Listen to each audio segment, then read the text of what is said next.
دا نصیحت زموږ دپاره ډېر اهم دی، ډېر اهم دی، بیا ویم ډېر اهم دی. ټول امت راجمع شي او تاله څه فایده در کول غواړي نشي در کولی مګر دومره څومره چې الله لیکلی. ټول امت راجمع شي موږ له نقصان راکوي نشي راکولی.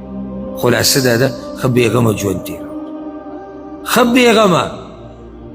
یاره دا زه ښه ومه، زما کاروبار ښه و، خو دغه دی دغه به څه وکړي چې الله ستا په نصیب تاوان نه لیکلی، نو دغه پلانې او علانې به څه وکړي.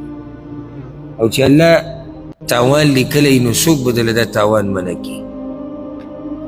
موږ یو ذکر وایو مانځه کې د رکوع نه بعد پته نشي چې تاسو ته یاد دی که نه دی. امید دی چې بعضو ملګرو ته به یاد دي. اللهم لا مانع لما اعطیت ولا معطی لما منعت. د دې ترجمه څه ده چې الله څه شی چې ته ورکې د هغې منع کوونکی نشته، او چې ته یې منع کړي نو څوک یې ورکوونکی نشته. خبره ختمه شوه. هغه یاره ما دلته دکان کول او کوي، هغه بل هغه ذکر ته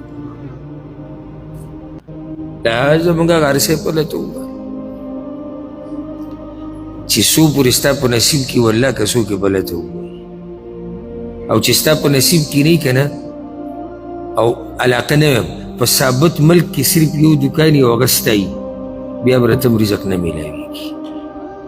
تاسو دې مارکیټونو ته ورشئ، ګوره کله نه کله داسې چې پوره مارکیټ د یو شي لکه د جامو پوره مارکیټ د څه دی؟ د جامو دی. دا دکانونه یو بل سره دیوال په دیوال دي او ټولو له الله رزق ورکوي. لکه څه کوي زما هغه مارکیټ ته سره زر چې پکې خرڅېږي نو هغه خو د ټولو دکانونه دیوال په دیوال دي او هر یو له الله پراخه رزق. زړه دې تنګ کړی دی په خلکو بدګمان. خلکو نه یېرېږي، دا هم د عقیدې کمزورتیا ده. ګوره بس نن کار ونه چلېدو، ولې لکه هغه راغلی هغه سپېره سهار. مطلب دا دی چې ستا دا عقیده ده چې د مخلوق هم څه نه څه اثر شتي. سپېره به تا سره څه وکړي چې ستا په نصیب باندې رزق وي او هغه برکتي راوله او به ستا رزق ډېر کړي؟ نشي ډېرولی.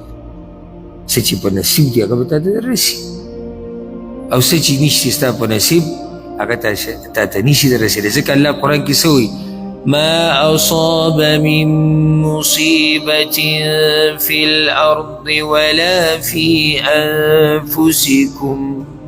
ندر رسي تاسو ته یو مصیبت په ځمکه کې یا ستاسو د نفسونو مبارکې إلا في كتاب من قبل أن نبرأها. الله وی مگر دا خبره مونږ په تقدیر کې لیکلي. طالب دی څه مصیبت چې دررسي الله څه وایي؟ مونږ لیکلي. مطمئن اوسه.